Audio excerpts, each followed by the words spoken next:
Hi, welcome back to my channel. Welcome if this is your first time. I'm May, and today we're in front of my bookshelves because I'm gonna do a very fun video that I've kind of created this whole concept up myself, well, at least the idea behind it.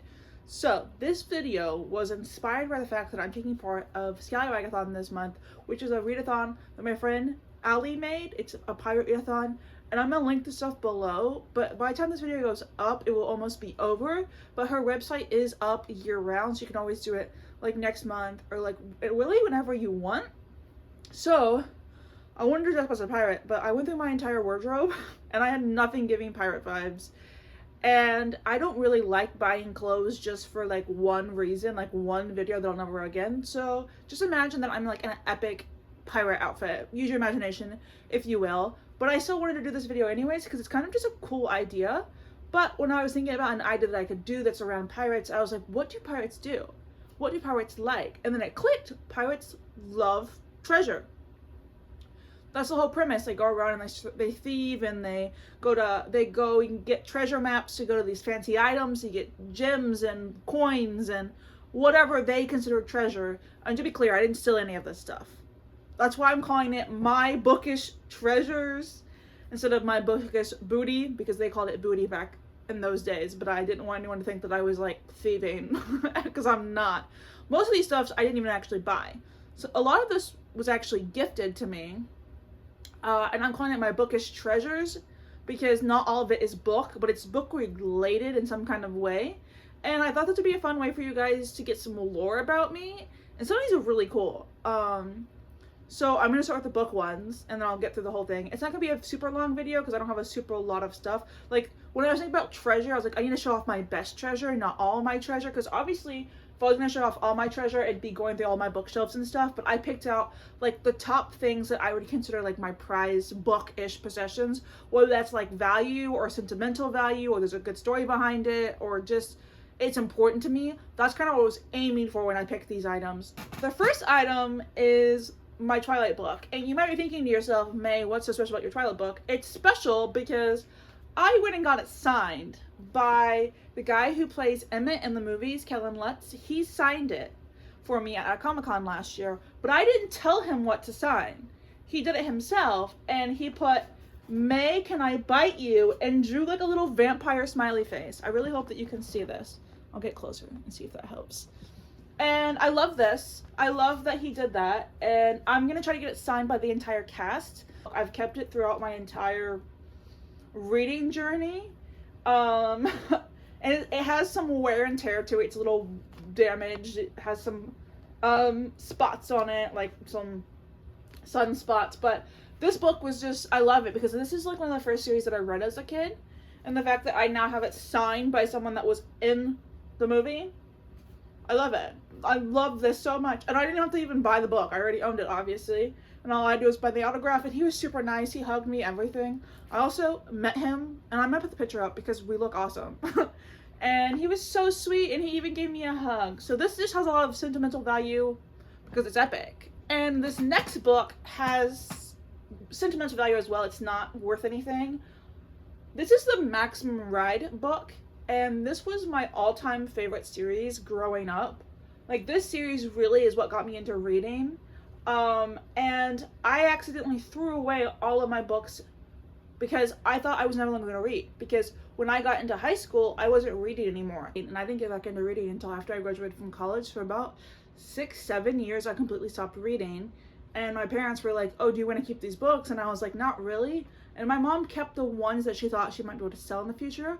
This was sadly not one of them, so I lost my entire Maximum Ride collection. Well, when I started reading again, it was before the little libraries got really popular. Like, way before they got really popular. And I went to a trip to New York, Albany, New York, and we were touring the city.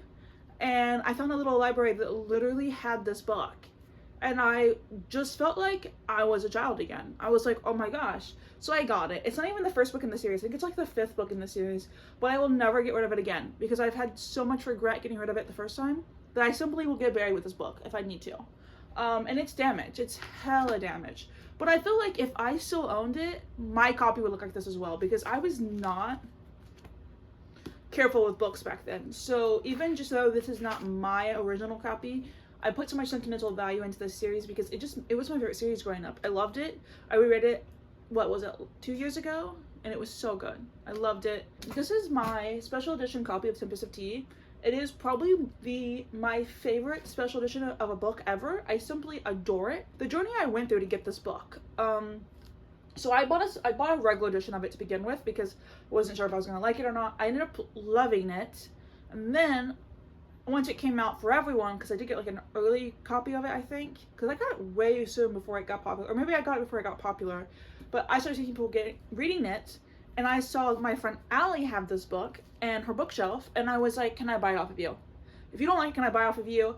And she's like, I don't really sell my special edition books, really. Like, even if I don't love the book, as long as it's pretty, I keep it.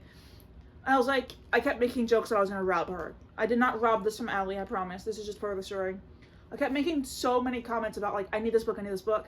But anytime I checked online, it was so expensive.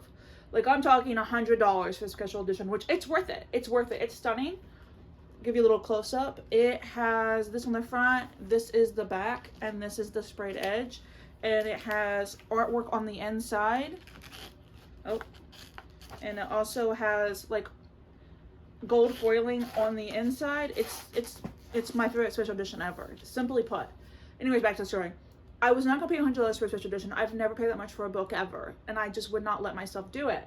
So I looked for probably close to 8 months, and one day I was on Pango Books and I saw this book listed for $10. And I texted everyone that I knew, and I was like, do you think this is a scam? I was like, there's no way this book that everyone else is selling for like $100, someone else listed for $10. I'm like, there's no way. And my friends were like, that does seem a little suspicious. Like, why would they not profit if they can? Because in the book selling spaces, you don't usually find books for cheap if they're a special edition. Usually they're always overpriced.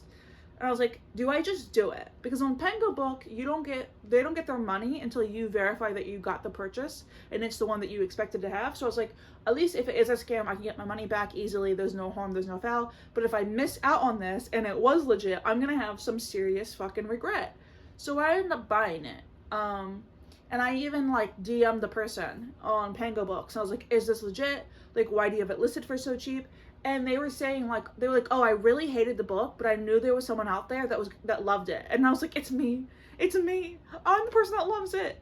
And they sent it to me, and I got it, and it was real. I got this book for $10. That is $30 cheaper than what I would have paid for it if I got when it first came out. So not only did I avoid paying overpriced for it, I didn't even pay the retail price of it. I got this pretty much like one hell of a bargain, and I love it. I love it. It's beautiful. I want to like never get rid of it. I want to just give it a shelf to itself, honestly, and have nothing around it because nothing could compare. This, even though the book itself is not even my favorite book by the author. It's just the design of this fits the book so well, and I love tea. That I could go on. I could go on and on for hours, but I have to move on. The first thing that is not actually a book that I really love is that I have this fairy house jar. I'll get a close up for it. And this is just some of the cutest bookshelf decor that I've ever found. And there is a story to this, and I'm gonna tell it to you. In my area, there is someone that does, like, there's like this event that happens where vendors comes and they all sell things. It's like a flea market, like a festival, whatever you want to call it. I can't give you too many details or I'll dox myself. But there is a vendor who comes and they sell these decor, and I had missed them a couple of times, and I did go back one time, and this was the only one that they had left, and it's yellow, which is my favorite color. And I was talking to them about it and about why they made this, and I was like, oh, like, what does this represent? And they were like, oh, this represents dreams and hopes. And I was like, dang, that's pretty much all I want in life. So yeah, the leaves that were inside have definitely brown, but this, anytime that I'm feeling down or sad, I just go look at this jar. And it, like, brings hope up to me. Like, even though that's, like, a placebo effect. Like, it's not actually doing anything. Just looking at that reminds me of the memory. And I'm like, oh, yeah. Maybe this is the point. I forgot this was the point. But it's so cute. And it's so simple. It's just some fake grass and some leaves and some rocks and a little fairy house. And you put it in your window. The person that sold it to me told me that you put them in your window so that the sun and moon goes through them and it, like, powers it. This is all, you know, if you believe in it, you believe in it. I'm not saying that I don't. Obviously, it does something for me because I really, you know, it brings me joy. But it's so cute. And I have it sitting in my living room with my other books. So you don't see it on this shelf, but I have another bookshelf in my living room that you guys just never see. So this is the one item. At the same festival, I found someone making wood burnt bookmarks, and it is probably my favorite bookmark that I own. It's so simple. It's just a little mushroom in the rain. A little mushroom in the rain, just living his best life, and I love it. I don't even hardly even use it because I love it so much, but I've never seen anyone selling like wood burnt bookmarks that are actually really cute. I actually bought a second one, but I gave it to a friend as a birthday gift, and I hope she has enjoyed it because they're so cute. I've never even seen the vendor come back since then, which is a shame because I'd obviously buy them, but yeah, it's so cute. It's just a little mushroom in the rain. It's so cute. On the topic of bookmarks, this is another one of those things that I got from Pango Books after looking, and it is the, well, I'm not going to, I guess I can show you all of them, but I'll just show you the two big ones. These are the Shadow Me bookmarks. They came in a book subscription package as like a special item of the month, and there is my wife Juliet and my husband Aaron Warner. I love them. Kissy, kissy, kissy. And then there's other characters as well. Like, it came with 6. And I do want to display them, but I don't know how I want to display them, and I don't want them to get displayed in a way that they'll get dirty or bent or anything like that. So right now I just have them up in storage, but that is my husband, y'all. And the story about these is I don't have a book subscription because I just think that they're a waste of money because you don't always know if you're gonna like the book, and then they're so much more expensive than just buying a book regularly. To each their own, that's not hating on anyone. So I don't do the book subscriptions, but someone posted on social media the day that they got these. Like, they were like, oh my god, look at these Shadow Me bookmarks. And I was like, I simply must have these. And to be clear, the book subscription box that they got them out of, I think they were like $40. So obviously they got these for free because they got the book subscription. And I went on to Pango Books again, and there was one person selling these for $5. I was like, ka-ching, you're coming home with me. And I was also worried that it was a scam because I was like, there was no way. I was like, how have I 2 times in a row gotten an item for dirt cheap when they could have charged way more? It wasn't even the same seller, it was a different seller. I was like, how have I gotten so lucky? I somehow get so lucky on Pango Books. So if you ever need an item and you need some help looking for it, I guess hit me up. But these will eventually be up there with my Shadow Me books. I just don't know how to display them. If anyone has any ideas, let me know. And then there is one more book item, and it's just my little cow book sleeve. We have been through a lot together. I love cows. I love books. I put my Kindle in here. When I'm traveling, I'll put my Kindle and my annotation kits in here. Like, I use it quite a bit. Also, like, any documents I just shove in here. Typically, I'll have a bookmark and, like, my pens that I'm reading with. But it's so cute, and I got it from Etsy, and it's just cute. These are not even, like, I haven't even, like, I know I said financial value, but I don't think I actually paid a lot for any of these items. Like, I somehow, these are just my, so I didn't thieve these, but I guess you could say that I used my pirate ways to get one heck of a bargain. Yeah, so these are my bookish treasures. If you would like to make a video of this of your own, feel free to. It was really fun, and it's all in the spirit of ScallywagAThon. Maybe you can actually be dressed as a pirate, because I couldn't be. But yeah, I hope that you enjoyed this change of scenery, because I've been filming at my desk for the last couple of months. And when I was doing this video, I was like, you know what? I want to do it somewhere different. So we're in front of the shelves. My beautiful shelves, my babies. But yeah, this is it for this video. I will see you guys next week. If you like this, please like and subscribe. And leave me a comment. Let me know if there's anything that I have that you would also treasure. You can tell me some of your bookish treasures in the comments. If you like Twilight and you're jealous that I got the book signed, be jealous.